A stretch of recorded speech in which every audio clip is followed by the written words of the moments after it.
تیری، نہیں ہے ابتدا تیری، نہیں ہے انتہا تیری،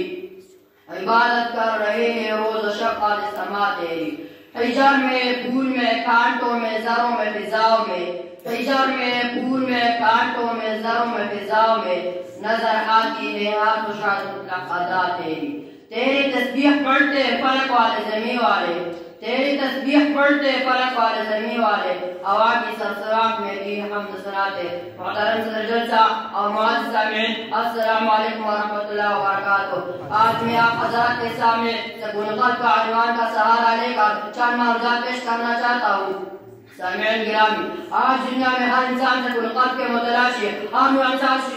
اور ذہن میں ہے کہ کس طرح اس سے سکون قلب حاصل ہو جائے۔ چنانچہ کسی نے سکون قلب کو خوبصورت مال و بم میں تلاش کیا، کسی نے سکون قلب کو مال و دولت میں تلاش کیا، کسی نے سکون قلب کو زردار کپڑوں میں تلاش کیا، کسی نے سکون قلب کو سلام میں تلاش کیا، کسی نے سکون قلب کو سونا چاندی چمک و دمک میں تلاش کیا، لیکن رب کائنات فرماتے ہیں ارے سکون قلب کے متلاشی ہو، کہاں بھٹکتے پھر رہے ہو؟ سنو سنو، الا بذکر اللہ تطمئن القلوب، میں نے دل کا چین اور سکون اپنے یاد میں رکھا ہے، تو سکون قلب چاہتے ہو تو مجھ سے دل لگا۔ شاعر نے کیا خوب کہا، نہ دنیا سے نہ دولت سے نہ گھر آباد کرنے سے،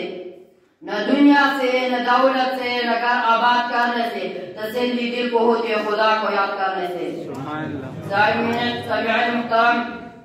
حضرت ابوبکر رحمۃ اللہ فرماتے ہیں کہ قلب پر چھ قسم حالت واضح ہوتی ہے، یعنی حیات اور موت، بیداری اور نیند، صحت اور بیماری۔ حضرت ابوبکر رحمۃ اللہ فرماتے ہیں کہ قلب کی حیات ہدایت ہے، اگر ہدایت ہو گئی تو سمجھ لے کہ دل زندہ ہے، اور قلب کی موت گمراہی و ضلالت ہے، اگر کسی قسم کے دل میں گمراہی و ضلالت پیدا ہو جائے تو سمجھ لے کہ اس کا دل مردہ ہے، اور قلب کی صحت و حالت اور صفائی ہے، اور اس کا حالت کا حصول ایمان کی بدولت ہوتی ہے، اور اس کے مقابلے میں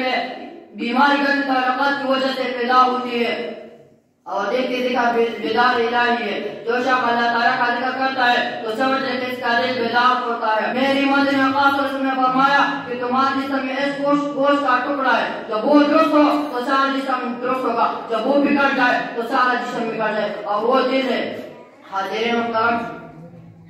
اللہ تعالیٰ کا ذکر کرنے سے دل کو جو برکت، لذت، طہارت اور صبر طمانینت ہوتی ہے، جو کسی ایسی شخص سے مطمئن ہے جو کچھ چیز پاک ناک اور لگا چکا ہو، ایسا بھی کیوں نہ ہو۔ خود غالب کا فرمان ہے الا بذکر اللہ تطمئن القلوب، یعنی دل کو راحت صرف اور صرف میری یاد سے ہوگی۔ اس دعا کے ساتھ میں اپنے تقریر کو ختم کرنا چاہتا ہوں۔ تمام حضرات سے گزارش ہے کہ آمین ضرور کریں۔ اللہ وہ دل دے کہ تیرے عشق کا گھر ہو، اللہ وہ دل دے کہ تیرے عشق کا گھر ہو، ظالمی رحمت کی تیرے اس پہ نظر ہو، دل دے کہ تیرے عشق میں حال ہو اس کا، دل دے کہ تیرے عشق میں حال ہو اس کا، معاشر کا اگر شور ہو تو نہ خبر ہو، ما علینا الا البلاغ۔